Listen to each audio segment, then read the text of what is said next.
Assalamualaikum warahmatullahi wabarakatuh. Ya, kepada Bu Nike,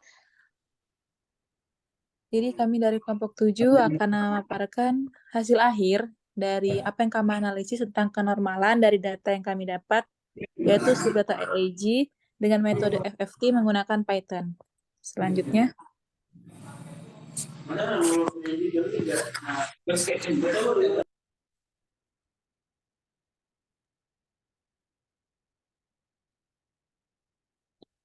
jadi kami dari kelompok 7 yang beranggotakan 5 orang, ada Martin Jalmo Gultom, ada Salvisa Putri, ada Albert Marut Jesse Payung, ada Doni Marluta Tarigan, dan ada Muhammad Rafi Al-Ghifari.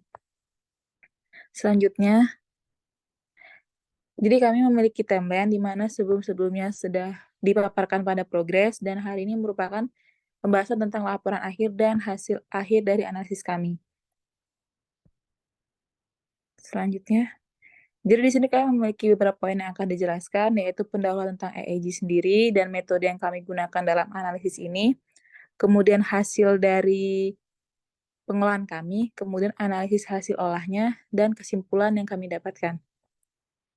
Selanjutnya, ada pendahuluan yang akan dijelaskan oleh teman saya, yaitu Martin Bun dan Raffi. Kepada Martin Bun dan Raffi, dipersilakan.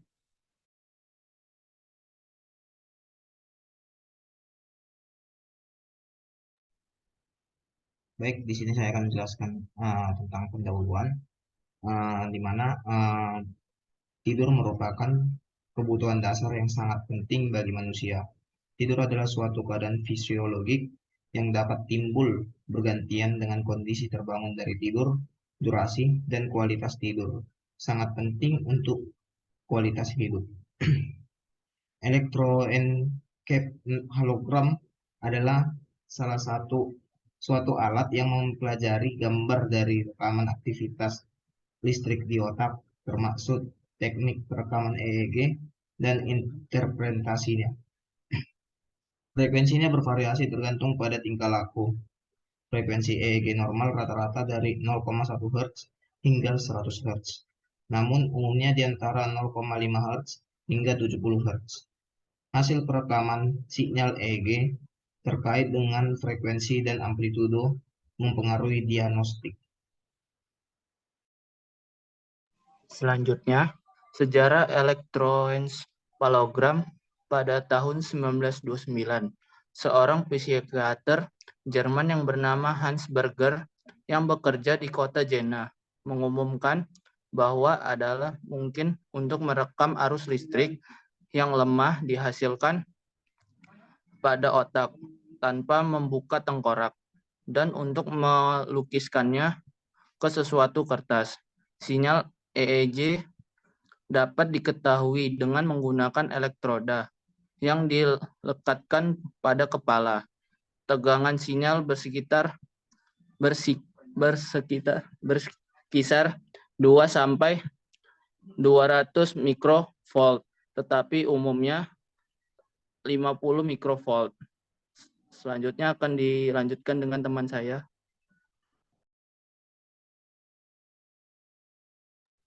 Baik, di sini ada posisi elektroda EEG, di mana F adalah front dan bagian P adalah bagian belakang dan A adalah bagian left and right. Selanjutnya ada metode, yaitu akan dijelaskan oleh Albert. Kepada Albert, dipersilakan. Baik, di sini saya akan menjelaskan dengan metode yang kami gunakan. Di sini kami menggunakan metode fast Fourier, di mana fast Fourier transform adalah teknik perhitungan operasi matematik yang digunakan untuk mentransformasi sinyal analog menjadi sinyal digital berbasis frekuensi. FFT membagi sebuah sinyal menjadi frekuensi yang berbeda-beda dalam fungsi eksponensial yang kompleks, di mana FFT juga adalah algoritma untuk menghitung transformasi Fourier diskrit dengan cepat dan efisien. Karena sinyal-sinyal dalam sistem komunikasi bersifat kontinu, sehingga hasilnya dapat digunakan untuk transformasi Fourier.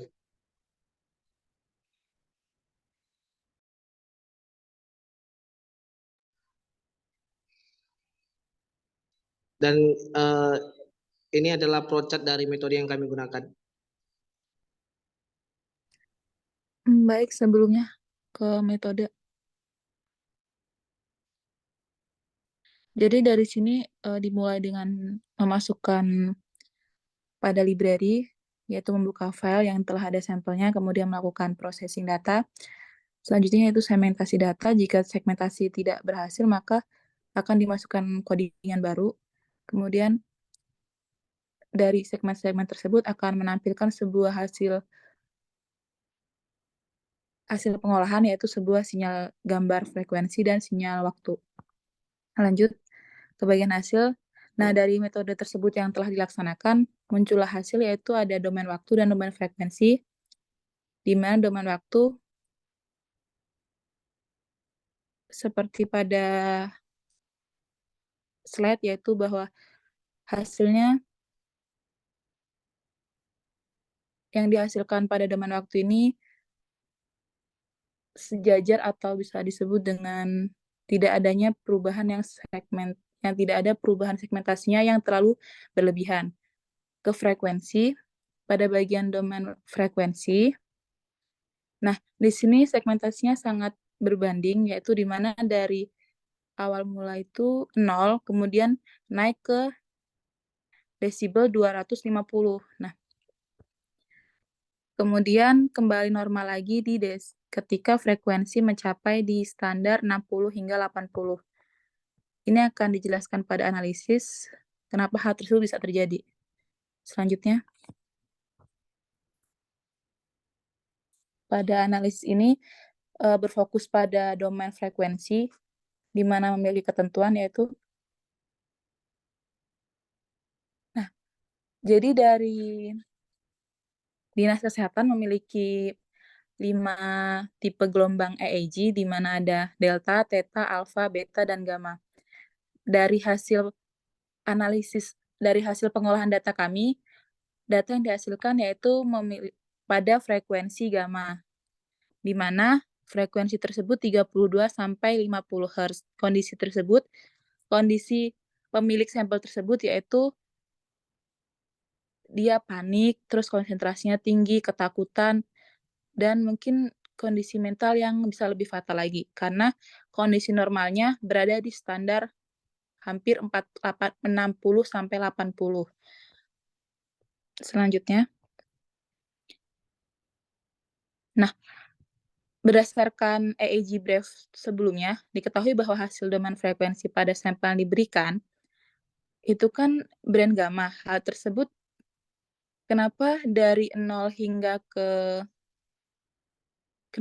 awal itu tidak langsung pada posisi atas, dikarenakan posisi seseorang tidur setengah terjaga itu akan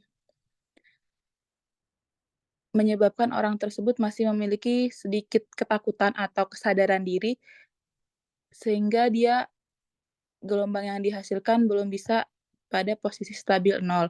Makanya ketika udah tertidur lelap di kondisi frekuensi 60 sampai 80, dia akan stabil lagi karena di situ orang tersebut merasa tidak ada gangguan, sehingga dia bisa maju tertidur dengan nyenyak dan melupakan kondisi-kondisi di mana dia ketakutan dan stres.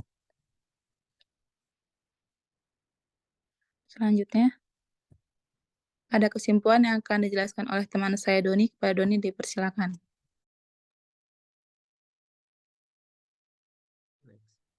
Oke, pada bagian kesimpulan, yaitu berdasarkan hasil analisis dapat diketahui dari grafik domain frekuensi pada sampel yang diberikan bahwa pemilik sampel tersebut memiliki brainwave gamma, di mana pemilik sampel tersebut memiliki gangguan seperti kondisi aktivitas mental yang tinggi seperti ketakutan, panik, dan tinggi konsentrasi. Next. Mungkin ini bentuk dari laporan kami. Next.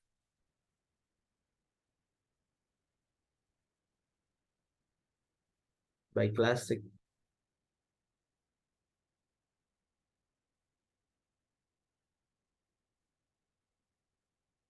berikut merupakan referensi yang kami pakai dalam menganalisis sinyal EEG.